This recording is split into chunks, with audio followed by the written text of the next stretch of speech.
ಕುಮಟಾ ಮೀನುಗಾರರ ಸಹಕಾರ ಸಂಘದ ನಿರ್ದೇಶಕರ ಮಂಡಳಿಯ ಚುನಾವಣೆಯಲ್ಲಿ ಉಂಟಾದ ಗೊಂದಲಕ್ಕೆ ಸಂಘದ ನೂತನ ಅಧ್ಯಕ್ಷ ಜೈವಿಠಲ್ ಕುಬಾಲ್ ಅವರ ಪರವಾಗಿ ವಕೀಲರಾದ ನಜೀಪಾ ಅವರು ಸ್ಪಷ್ಟನೆ ನೀಡಿದ್ದಾರೆ. ಕುಮಟಾದಲ್ಲಿ ಕರೆದ ಸುದ್ದಿಗೋಷ್ಠಿಯಲ್ಲಿ ಮಾತನಾಡಿದ ಬೆಂಗಳೂರಿನ ವಕೀಲರಾದ ನಜೀಪಾ ಅವರು ಕುಮಟಾ ಮೀನುಗಾರ ಸಹಕಾರ ಸಂಘಕ್ಕೆ ಚುನಾವಣೆ ನಡೆಸಲು ಚುನಾವಣಾ ವೇಳಾಪಟ್ಟಿಯನ್ನು 2025 ಜುಲೈ 23ರಂದು ಪ್ರಕಟಿಸಲಾಗಿತ್ತು. ಸಂಘದಲ್ಲಿ ಕನಿಷ್ಠ ವ್ಯವಹಾರ ನಡೆಸದ ಕಾರಣಕ್ಕೆ ಚುನಾವಣೆ ಪ್ರಕ್ರಿಯೆಯಲ್ಲಿ ಅನರ್ಹ ಮತದಾರರನ್ನು ಕೈಬಿಡಲಾಗಿತ್ತು. ಈ ಹಿನ್ನೆಲೆಯಲ್ಲಿ 250 ಸಂಘದ ಸದಸ್ಯರು ಮತದಾನ ಮಾಡಲು ಉಚ್ಚ ನ್ಯಾಯಾಲಯದ ಮೊರೆ ಹೋಗಿದ್ರು. ಸದಸ್ಯರ ಮನವಿಯನ್ನ ಪರಿಗಣಿಸಿದ ನ್ಯಾಯಾಲಯ ಮತದಾನದ ಹಕ್ಕು ನೀಡಿ ಆದೇಶಿಸಿದೆ. ಆಗಸ್ಟ್ 25ರಂದು ಮಧ್ಯಂತರ ಆದೇಶ ನೀಡಿದ ನ್ಯಾಯಾಲಯ ಚುನಾವಣೆ ಪ್ರಕ್ರಿಯೆಗಳು ನಡೆಸಲು ಅನುಮತಿ ನೀಡಿತ್ತು. ಅದರಂತೆ ಚುನಾವಣೆ ನಡೆದಿತ್ತು. ಆದರೆ ಮತ ಎಣಿಕೆ ಕಾರ್ಯ ನಡೆಯದೆ ವಿಳಂಬವಾಗಿದ್ದರಿಂದ ಪುನಃ ಆಶಾ ಸಹಿತ 5 ಸದಸ್ಯರು ಮತ ಎಣಿಕೆ ಅವಕಾಶ ಕೋರಿ ಪುನಃ ನ್ಯಾಯಾಲಯದ ಮೊರೆ ಹೋಗಿದ್ರು. ಅರ್ಜಿದಾರರ ಮನವಿ ಮೇರೆಗೆ ಮತ ಎಣಿಕೆಗೆ ಕೋರ್ಟ್ ಆದೇಶಿಸಿತ್ತು.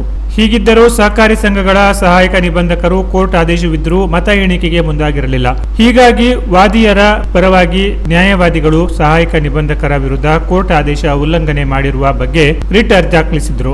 ಬಳಿಕ ಸಹಾಯಕ ನಿಬಂಧಕರು ಮತ ಎಣಿಕೆ ಪ್ರಕ್ರಿಯೆ ನಡೆಸಿ ಫಲಿತಾಂಶ ಘೋಷಿಸಿದ್ದಾರೆ.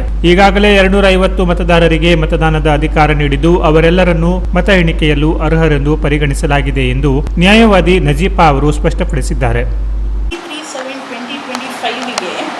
ಇವರು ಕುಮಟಾ ಫಿಶರೀಸ್ ಸೊಸೈಟಿ ಅವರಿಗೆ ಎಲಿಜಿಬಲ್ ಮತ್ತು ಇಲ್ಎಲಿಜಿಬಲ್ ವೋಟರ್ ಲೀಸ್ಟ್ ಬಂತು ಫಸ್ಟು. ಅದಾದಮೇಲೆ ನಾವೇನು ಮಾಡಿದ್ರು, ಒಂದು 250 ಮೆಂಬರ್ಸ್, ಅದು ರಿಟ್ ಪಿಟಿಷನ್ ನಂಬರ್ ಇದೆ ಇಲ್ಲಿ 1/25 writ petition number, case number, first case number ನಮ್ಮ ಕಡೆಯಿಂದ. ಇಲ್ಲಿ ಆಶಾ ರಮೇಶ್ ಅಂಬಿಗ್ ಮತ್ತು 250 ಮೆಂಬರ್ಸ್, ಅಂದರೆ ಆಶಾ ರಮೇಶ್ ಅಂಬಿಗ್ ಮತ್ತು 249 ಮೆಂಬರ್ಸ್ ಈ ರಿಟ್ ಪಿಟಿಷನ್ನಲ್ಲಿ ಧಾರವಾಡ ಹೈಕೋರ್ಟಲ್ಲಿ ಅಪ್ರೋಚ್ ಮಾಡಿದ್ದಾರೆ. ನಮಗೇನು, ನಾವು ಇಲ್ಎಲಿಜಿಬಲ್ ವೋಟರ್ಸ್, ನಮಗೆ ಒಂದು ಅಪಾರ್ಚುನಿಟಿ ಬೇಕು, ಯಾಕೆ ನಮ್ಮನ್ನು ಒಂದು ವೋಟ್ ಮಾಡಲಿಕ್ಕೆ ಒಂದು ಅವಕಾಶ ಬೇಕಂತ ಅಲ್ಲಿ ಹೋಗಿದ್ದಾರೆ. ಆ ಕೇಸ್ ಫೈಲಿಂಗ್ ಆಗದ್ದು 12/8/2025 ಇಲೆಕ್ಷನ್ಗೆ 5 ದಿವಸ ಆಯಿತು, 5-6 ದಿವಸ ಇದ್ದಾಗ ಅವ್ರು ಹೋಗಿ ವೋಟಿಂಗಿಗೆ ರೈಟ್ ಕೇಳಿದ್ದಾರೆ. ಅವತ್ತೇನಾಯಿತು, ನೆಕ್ಸ್ಟ್ ಡೇ ಇಮಿಡಿಯೇಟ್ಲಿ 13/8/2025 ಆರ್ಡರ್ ಆಯಿತು, ಇವರಿಗೆ ಇಲೆಕ್ಷನ್ ಮಾಡೋದು ಅವಕಾಶ ಇದೆ ಅಂತ ಇದಾಯಿತು, ಆರ್ಡರ್ ಆಯಿತು. ಇಲ್ಲಿ ಆರ್ಡರ್ ಕಾಪಿ ಇದೆ. ಅದು ಅದಾದಮೇಲೆ ಎಲ್ಲ ನಮ್ಮ 250 ಮೆಂಬರ್ಸ್ ಏನಾಗಿದ್ದಾರೆ ಇವರೆಲ್ಲರೂ ಬಂದು 17th ಇಲ್ಲಿ ವೋಟಿಂಗ್ ಮಾಡಿದ್ದಾರೆ. ಈ ನಮ್ಮ ರಿಟ್ ಪಿಟಿಷನಲ್ಲಿ ನಾವು ಇಷ್ಟೇ ಕೇಳೋದು, ನಾವು ಕೌಂಟಿಂಗ್ ಬಗ್ಗೆ ಎಲ್ಲೂ ಏನೂ ಕೇಳಲಿಲ್ಲ. ಇಷ್ಟೇ ನಮ್ಮ ಪ್ರೇಯರ್ ಇತ್ತು, ಸ್ವಾಮಿ ನಮಗೆ ಒಂದು ವೋಟ್ ಮಾಡಲಿಕ್ಕೆ ಅವಕಾಶ ಕೊಡಲಿ ಅಂತ ಈ ರಿಟ್ ಪಿಟಿಷನಲ್ಲಿ ನಾವು ಕೇಳಿದ್ವಿ.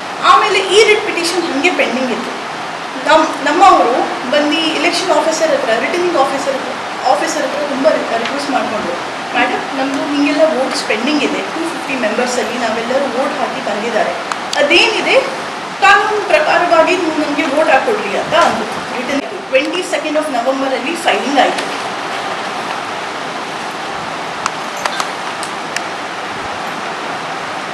ಇಲ್ಲೂ ಏನಾಯಿತು, ಆಶಾ ರಮೇಶ್ ಅಂಬಿಗ್ ಮತ್ತು ಸ್ವಲ್ಪ ಮಂದಿ 250 ಮೆಂಬರ್ಸ್ ಹೋಗಲಿಲ್ಲ, ಯಾಕಂದರೆ ಅದು ಕನೆಕ್ಟೆಡ್ ಪಿಟಿಷನ್ ಆದ್ದರಿಂದ.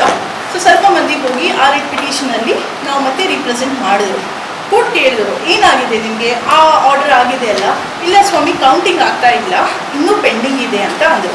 ನಮಗೆ ಆರ್ಡರ್ ಸಿಕ್ತು. ನಮ್ಮ ಪಿಟಿಷನರ್ಸ್ ಯಾರೆಲ್ಲ 250 ಅವರು ವೋಟ್ ಮಾಡಿದಾರಲ್ಲ ಅವರಿಗೆಲ್ಲರದು ವೋಟಿಂಗ್ ಎಲ್ಲ ಸೇರಿಸಿ ಅದೇನಿದೆ ರಿಸಲ್ಟ್ಸ್ ಅನೌನ್ಸ್ ಮಾಡಬೇಕಂತ ಇದು ಆಗಿದೆ. ಇದು ಸ್ಟ್ರಕ್ಚರ್ಸ್ ಆಗಿತ್ತು. ಅದಕ್ಕಾಗಿ ನಾವೇನು ಮಾಡಿಕೊಂಡ್ರು, 16th ಮಾರ್ಚಿಗೆ ನಮ್ಮ ರಿಟ್ ಪಿಟಿಷನ್ ಏನಿದೆ ನಾವು ವಿಡ್ರಾ ಮಾಡಿಕೊಂಡ್ರು ಸರ್. ಅದು ವಿಷಯ ಆಯಿತು. ಈ ರಿಟ್ ಪಿಟಿಷನಲ್ಲಿ ಕ್ಲಿಯರ್ ಆಗಿ ಆರ್ಡರ್ ಇದೆ, ಅವರು ಇನ್ನೂ ಇದು ಒಬೇ ಮಾಡ್ತಾ ಇಲ್ಲ ಅಂತ ಮತ್ತೆ ನಾವು ಕಂಟೆಂಪ್ಟ್ ಹಾಕ್ಲಿಕ್ಕೆ ನೋಡಿದ್ರು. ಕಂಟೆಂಟು ಈಗ ವಿಡ್ರಾ ಆಗಿದೆ ಸರ್. ಮೆನ್ಷನ್ ಮಾಡ್ತಾರೆ ಈಗ 250 ಮೆಂಬರ್ ಇನ್ಕ್ಲೂಡಿಂಗ್ ಇಲ್ಲ, ಓನ್ಲಿ 5 ಮೆಂಬರ್ ಅಷ್ಟೇ ಕೌಂಟಿಂಗ್ ಅವಕಾಶ ಕೊಟ್ಟಿರು. ಈ ಪೆಟ್ಟಿಗೆಯಲ್ಲಿ ಅವ್ರ ಪೆಟ್ಟಿಗೆಯಲ್ಲಿ 250 ಮೆಂಬರ್ ಪೆಟ್ಟಿಗೆಯಲ್ಲಿ 5 ಮೆಂಬರ್ನಷ್ಟೇ ಕೌಂಟ್ ಮಾಡಬೇಕಿತ್ತು ಇವರು ಅಂತ ಹೇಳ್ತಾರೆ.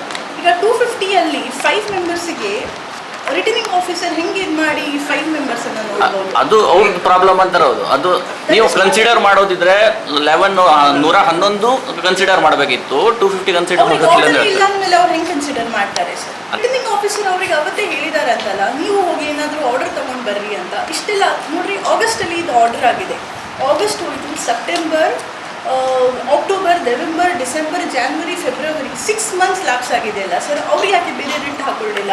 ಇಲ್ಲಾಂದರೆ ಇದರಲ್ಲೇ ಅವ್ರು ಯಾಕೆ ಮತ್ತೆ ಪ್ರೇಯರ್ ಏನೋ ಒಂದು ಮಾಡಿ ಸಮ್ ಟೆಕ್ನಿಕಲಿಟಿ ಮಾಡಿ ಏನಾದರೂ ಆರ್ಡರ್ ತಗೊಂಡು ಹೋಗೋದಾಗಿತ್ತಲ್ವ? ರಿಟ್ ಅಪೀಲಿಗೆ ಯಾಕೆ ಹೋಗಲಿಲ್ಲ ಅವರು? ಕುಮಟಾ ಮೀನುಗಾರ ಸಹಕಾರ ಸಂಘದ ನೂತನ ಅಧ್ಯಕ್ಷ ಜೈವಿಠಲ ಕುಬಾಲ್ ಮಾತನಾಡಿ, ಸಂಘದ ಚುನಾವಣೆ ಪ್ರಕ್ರಿಯೆಯಲ್ಲಿ ಗೊಂದಲವಿತ್ತು. ಪ್ರಕರಣ ನ್ಯಾಯಾಲಯಕ್ಕೆ ಹೋಗಿ ಸುಖಾಂತ್ಯ ಕಂಡಿದೆ. ಈ ಬಗ್ಗೆ ನಮ್ಮ ವಕೀಲರಾದ ನಜೀಪಾ ಅವರು ಸ್ಪಷ್ಟವಾದ ಮಾಹಿತಿ ನೀಡಿದ್ದಾರೆ. ಕೋರ್ಟ್ ಆದೇಶದ ಮೇರೆಗೆ ನಮ್ಮ 250 ಸದಸ್ಯರಿಗೆ ಮತದಾನದ ಹಕ್ಕು ನೀಡುವ ಜೊತೆಗೆ ಮತ ಎಣಿಕೆಯಲ್ಲೂ ಅವರೆಲ್ಲರ ಮತವನ್ನ ಪರಿಗಣಿಸುವಂತೆ ಕೋರ್ಟ್ ಸೂಚಿಸಿತ್ತು. ಅದರಂತೆ ಚುನಾವಣಾ ಅಧಿಕಾರಿಗಳು ಮತ ಎಣಿಕೆ ಮಾಡಿ ಚುನಾವಣಾ ಪ್ರಕ್ರಿಯೆಯನ್ನು ಕಾನೂನುಬದ್ಧವಾಗಿ ನಡೆಸಿದ್ದಾರೆ. ಅಲ್ಲದೆ ಕುಮಟಾ ಮೀನುಗಾರ ಸಹಕಾರ ಸಂಘದ ನೂತನ ಆಡಳಿತ ಮಂಡಳಿಯ ಪದಾಧಿಕಾರಿಗಳ ಆಯ್ಕೆ ಕೂಡ ನಡೆದಿದೆ ಎಂದು ತಿಳಿಸಿದರು. ಹೈಕೋರ್ಟ್ ಬೆಂಗಳೂರು ಅಂದ ನಸೀಫ್ ಅವರು ಬೆಂಗಳೂರಿನಿಂದ ಇಲ್ಲಿ ಆಗಮಿಸಿದ್ದಾರೆ. ಇಲ್ಲಿ ಪತ್ರಿಕಾಗೋಷ್ಠಿಯನ್ನು ಕರೆದಂಥ ವಿಷಯ ಅಂತಂದರೆ, ಕೆಲವೊಂದು ನ್ಯಾಯಾಲಯದ ಓಟುಗಳು ಎಲ್ಲ ಸೊಸೈಟಿಗಳಲ್ಲಿ, ಸೌಹಾರ್ದ ಸಹಕಾರಿ ಸಂಘ ಎಲ್ಲಗಳಲ್ಲಿ ನ್ಯಾಯಾಲಯದ ಓಟುಗಳು ತರ್ತಾ ಇದ್ದಾರೆ ಪ್ರತಿಯೊಂದು. ಅಲ್ಲಿ ಸ್ವಲ್ಪ ಗೊಂದಲಗಳು, ಅಂದರೆ ಕೆಲವರಿಗೆ ವೋಟಿಂಗ್ ಕೊಟ್ಟಿದ್ದಾರೆ, ವೋಟಿಂಗ್ ಕೊಟ್ಕೊಂಡು ಕೆಲವರು ಕೌಂಟಿಂಗ್ ಕೊಟ್ಟಿದ್ದಾರೆ, ಕೆಲವೊಂದು ಆರ್ಡರ್ಗಳಲ್ಲಿ ಕೌಂಟಿಂಗ್ ಕೊಟ್ಟಿಲ್ಲ. ಕಾರಣಾಂತರದಿಂದ ಬೇರೆ ಬೇರೆ ಕಾರಣಗಳು ಇರ್ಬೋದು. ಅದು ಸ್ವಲ್ಪ ಸಾರ್ವಜನಿಕ ವಲಯದಲ್ಲಿ, ಅಂದರೆ ಯಾಕೆ ಇವರು ಏನು ಮಾಡಿದ್ರು, ಇವರು ಏನು ಇನ್ಫ್ಲುಯೆನ್ಸ್ ಮಾಡಿದ್ರು, ಹೀಗೆ ಒಂಥರ ಚರ್ಚೆಗೆ ಗ್ರಾಸ ಆಗಿದೆ. ವಿರೋಧಿಗಳು ಅವರು ಮತ್ತೊಂದು ಪಾರ್ಟಿಯವರು ಅದನ್ನು ಇಲ್ಲ. ನಾಗರಾಜ್ ಹರಿಕಂತರ ಅಂತ ಅವ್ರದ್ದು ಒಂದು ತಂಡ, ಆಮೇಲೆ ನಮ್ಮ ಇವರು ನಾವು ಆಶಾ ಅಂಬಿಗ ಹೆಸರಲ್ಲಿ ನಾವು ಹಾಕಿದ್ವಿ. ನಮ್ಮ ಆಶಾ ಅಂಬಿಗರು ಬರೀ ನಮ್ಮ ಮೆಂಬರ್ ಸದಸ್ಯರು, ಅವರು ನಾವು ನಮ್ಮ ಟೀಮ್ ಹಾಕಿತ್ತು. ಆಮೇಲೆ ಸುಧಾಕರ್ ತಾರಿ ಅವರು ಇನ್ನೊಂದು ಟೀಮ್ ಅವ್ರು ತಂದಿದ್ದು. ಟೋಟಲ್ ಎಷ್ಟು ನಾವು ನಮ್ಮಲ್ಲಿ ಅವರು ನಾಗರಾಜ್ ಹರಿಕಂತರು 11 ಓಟು. ಅಲ್ಲಿಂದ ಇಲ್ಲಿವರೆಗೆ ನಮ್ಮ ಸೊಸೈಟಿ ಅವಿರೋಧವಾಗಿ ಯಾವುದೇ ಇಲೆಕ್ಷನ್ ಆಗಿರಲಿಲ್ಲ, ಸೌಹಾರ್ದವಾಗಿ ಚುನಾವಣೆಗಳು ನಡೀತದೆ. ಈಗ ಆರ್ಥಿಕ ಸ್ಥಿತಿ ಉತ್ತಮ ಆಗ್ತಾ ಇದೆ, ಸ್ವಂತ ಜಾಗ ಇದೆ, ಕಟ್ಟಡ ಇದೆ.